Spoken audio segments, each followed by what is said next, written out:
On page 58, milking the cows on the Brandon farm. The farm, known today as the Brandon Farm, was purchased by Emmert Brandon, my great-grandfather, in 1878 and was located in Daggett Coulee. Daggett Coulee is a little valley about 3 miles west of Pigeon Falls on the road to Whitehall, Wisconsin. The Brandon Farm is the first farm on the north and west on Daggett Coulee Road. To get to the house, we would have to cross the little stream on a bridge and then turn left onto the gravel lane which led to the granary ice house and the barn before arriving at the house. My Uncle Floyd and Aunt Elverne lived with my grandparents on what was then primarily a dairy farm. Uncle Floyd had 20 head of Holstein cows in those days. In later years, he had a milking machine, but also would still in part milk by hand.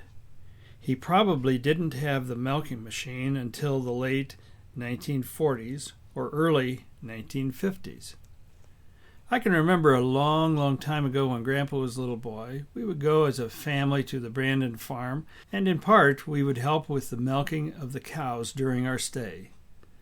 The farm had 120 acres, but the pasture land was about 90 acres, mostly up in the hills behind the house.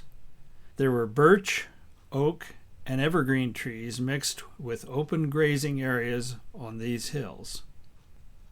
There's a picture on page 59. This picture was taken in the late 1950s, and it shows the farmstead that I remember. There was a short gravel lane from the Daggett Coulee Road passing to the barn and then leading directly into the front yard of the house.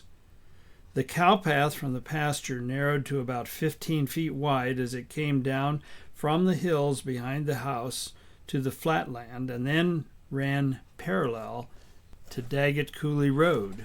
That is all shown in the picture. But the cattle needed to cross the gravel lane, which was accomplished by a set of double gates at the end of the cow path as it came up to the gravel lane area. These gates, which hung from posts on each side of the path, would open and match another set of double gates on the barnyard side of the cow path located near the granary ice house building. This opened up the cow path to cross the graveled road without allowing the cows onto Daggett Coulee Road or into the front yard. The cows then proceeded along the path behind the granary ice house building and on toward the barn. Once the cows were in the barn lot area, the gates of the path were closed, and the gravel lane was once again open to the road. This double set of gates needed to be opened and closed for each passage of the cattle. I remember Aunt Dora telling of when she was a little girl and had to get the cows from the pasture early in the morning.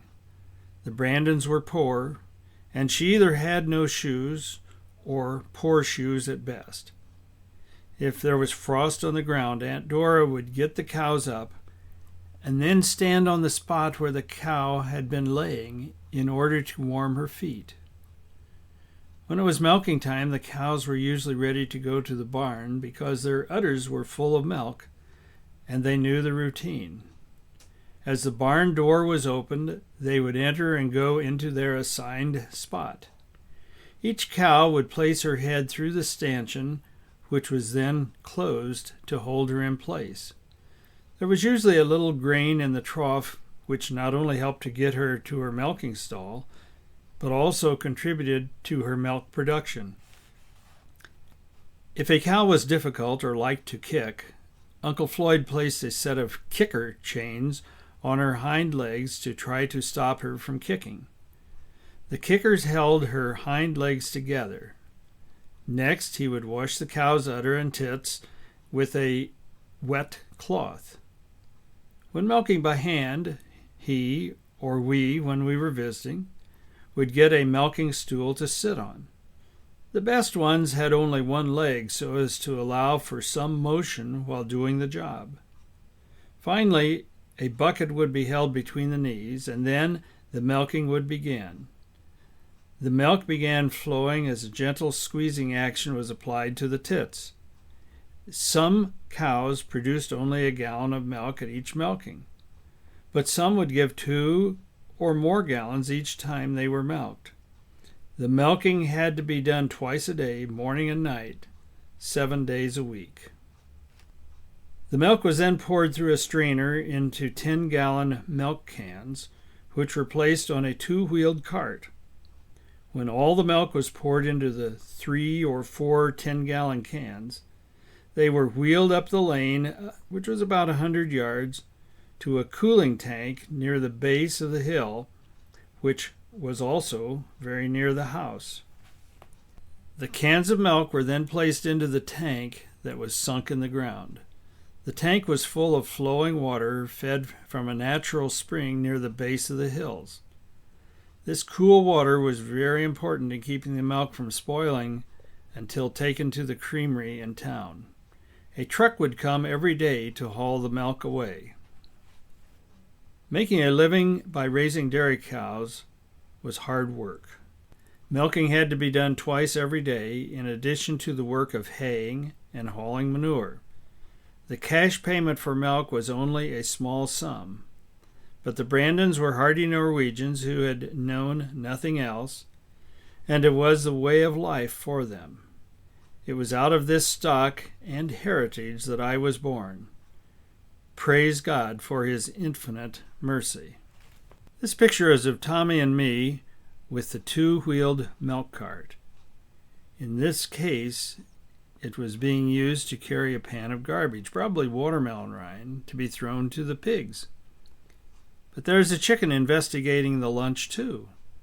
Notice how low the platform is, in spite of the large wheels, making it easier to load and unload the heavy milk cans. There is also a long board attached to the platform, which helped to prevent the milk cans from being tipped over as they were loaded or unloaded.